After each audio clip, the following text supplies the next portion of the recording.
Hey Tribe, today I'm going to talk about another one of the ACFT events, and I'm going to give you some tips and tricks on how to do and really be successful at your sprint drag carry.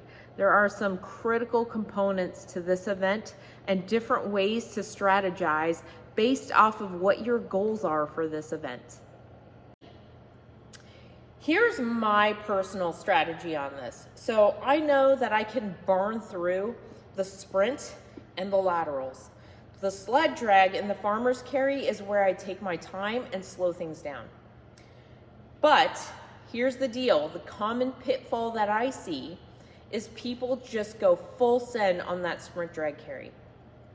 That is a mistake because I promise you, you're more apt to lose or get that baby giraffe legs going. I've heard that term often, and I have seen it often, to the extent that I see people going butt over tea kettle during the event because their legs have stopped functioning. One of the things we don't think about is an object in motion is easier to keep in motion versus trying to start an object that is still and put it into motion. So think about keeping a nice and steady pace on the sled drag. Don't let it stop. Keep it moving because it's easier to keep it going and it's going to be less taxing. Whereas if the object is still, now it requires more force for me to start it back up again. The other thing that we don't think about is I see a lot of people going backward on their tippy toes. Think about driving your heels into the ground and just keeping a nice steady pace on this sled drag. Here's another thing I see people doing is hunched over. Stay upright. Get those shoulder blades back and start dragging backward. Just keep it nice and steady. Lean back, dig your heels in, and go at a nice steady pace. The other thing I notice is on the farmer's carry. So typically when I see people doing farmer's carry, they are really struggling and I'll see them starting to run a little bit. I'll see them trying to sprint. And I always, 9 times out of 10, see people run out of gas and then they have to just super slow it down. Or they start losing the grip on the actual kettlebell. Let's talk about these kettlebells. So, one of the things that I want to point out is when you have a kettlebell, is really, where's your grip?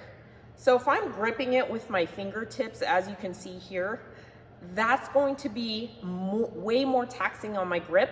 So I'm going to think about rolling my wrists around it, and now I have more leverage and it's less taxing on my grip. The other mistake that I see people do, especially during training, is a proper farmer's carry. So a lot of times I see people doing this and trying to carry the kettlebells. The trick that I always use is I pretend I'm carrying buckets of milk and I don't want them to spill. So if I'm here and I just pull out these kettlebells away from my body just a hair, that's going to really help train and provide some strengthening for the muscle groups that I need for the ACFT. They don't need to be super far out from my body. But again, you've got liquid in buckets and you don't want it to spill while you're doing this.